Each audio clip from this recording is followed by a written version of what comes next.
દેવગઢ પરિનગરમાં વર્ષો સુધી ગરગરથી કચરો એકત્રિત કરતી મહિલા હવે વોર્ડ નંબર 5માંથી પાલિકાની ચૂંટણી મેદાનમાં. દેવગઢ બારિયા નગરપાલિકાની પેટા ચૂંટણીમાં વખતે એક અનોખું અને ચર્ચાસ્પદ ચિત્ર સમાવ્યું. વર્ષોથી નગરમાં સફાઈ કામગીરી અંતર્ગત ઘરે ઘરે જઈ કચરો એકત્ર કરતી અનુસૂચિત જાતિની મહિલા લક્ષ્મીબેન મુકેશભાઈ હરિજનને કોંગ્રેસ પાર્ટી વોર્ડ નંબર 5માંથી પસંદગી કરી ઉમેદવાર તરીકે મેદાનમાં ઉતર્યા છે.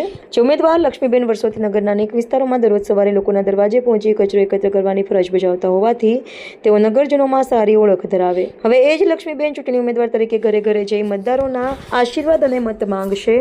કોંગ્રેસના આ નિર્ણયને સ્થાનિક રાજકારણમાં ખાસ ચર્ચા જગાવી. સામાન્ય પરિવારમાંથી આવતી અને વર્ષોથી નગરની સેવા કરતી મહિલાને ઉમેદવારી આપતા અનેક લોકો આ નિર્ણયને અલગ દ્રષ્ટિકોણથી જોઈ રહ્યા. હવે પેટા ચૂંટણીમાં મતદારો લક્ષ્મીબેનને કેટલો સાથ આપે છે તે 28 જુલાઈના મતદાન બાદ અને પરિણામોમાં સ્પષ્ટ થશે.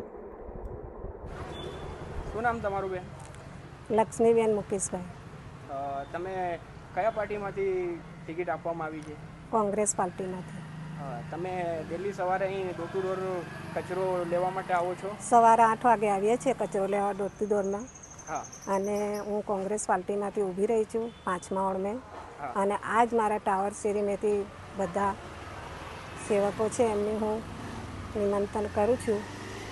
અને તમે જેટલું એ કરશો એટલું મારા લીધે ખૂબ ખૂબ આભાર છે.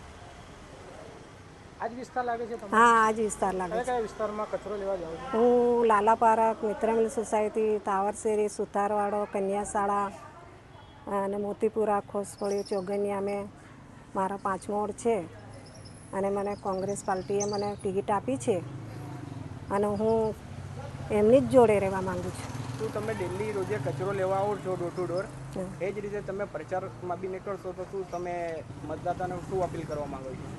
બસ મને મારી એટલી જ વિનંતી છે કે મને જે વોર્ડમાં ઊભી રહી છું એટલો મને ખૂબ સપોર્ટ કરે. અને એમના લીધે હું ઊભી જ છું. ગરીબ છું પણ ઊભી જ છું એમની જોડે.